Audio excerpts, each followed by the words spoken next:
السلام علیکم. زمانم ډاکټر میار احمد زیب دی.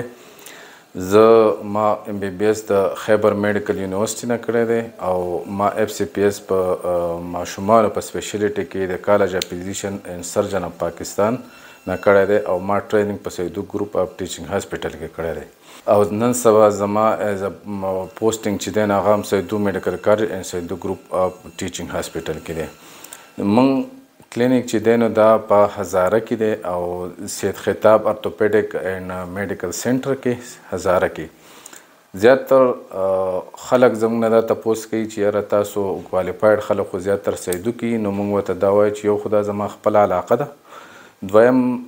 دا خبره ده چې د نن سبا چې کم رش دی کم مریضانو ته تکلیف وي په هغې کې ډېر زیات نو موږ او مور پلار سره ډېر ټینشن کله چې ماشوم په تکلیف کې او د پرشکین خطی نو موږ د دغې دغه دپاره چې یاره خلکو ته دغه تکلیف نه وي نو موږ ورته دلته ځان په پیری پري کې خپل ټول سهولتونه میسر کړي دي. زموږ سره دلته کې د ایکسرې سهولت هم شته، د لیب سهولت هم شته، د فرسټ ایډ سهولت هم شته. ماشومانو ته چې کوم بیسکس هم ضرورت دی هغه ټول موږ سره اویلیبل دي. زموږ د دې ویډیو مین مقصد هم دا دی چې کوم هغه مور پلار چې د هغو ماشوم بیمار یې آیا هغه ته نمونیا یې که هغه ته دستونه یې که هغه ته یا نومولود ماشوم یې یا زیړی ورته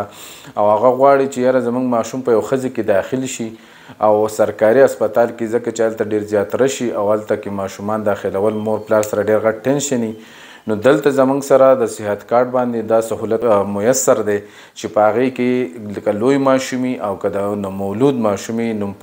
صرف د فارمبي ضرورت وي، نور په هغې کې که انجکټیبلز دي که په هغې کې هر نمونه میډیسن دی ټول به مفت دي، د هغه سټی به مفت دی او ټول علاج به د ښه کوالیفاید کسانو بہت میسری او مفت پیږي. دلته زموږ سره ښه کوالیفاید سټاف دی او د فرسټ ایډ ټوله فیسیلیټي موږ سره اویلیبل ده. کله به موږ سره ماشوم سټیبل شي او د هغو مور پلار غواړي چې یاره زموږ ماشوم دی دلته داخل شي هغه هم په صحت کارډ هغه ته د مفت علاج میسر شي نو بیا موږ فردر د دې ځای نه چې کله سټیبل شي نو بیا یې موږ هلته کې واډ کې یا NICU کې داخل کړو. د هر سړي دا وس نه کیږي چې هغه خپل ماشوم په یو پرایویټ یو ښه سیټ اپ کې داخل کړي، ټیک دی جی. او سرکاري کې زمونږ هاسپټل زمونږ ډېر کم دي او برډن به انتهایی سیوا دی نو دا یو ډېر ښه دغه دی چې یو کس ته د پرایویټ هاسپټل په شان فل فیسیلیټیز که په هغې کې ښه انجکشنز دي که هر نمونه هر شی دی هغه ورته بلکل مفت اویلیبل شي نو زه وایم چې دا بې انتهایی ښه سهولت دی خاص کر د غریبي طبقې دپاره چې هغو ته دا ښه سهولت په مفته کې میلاو شي.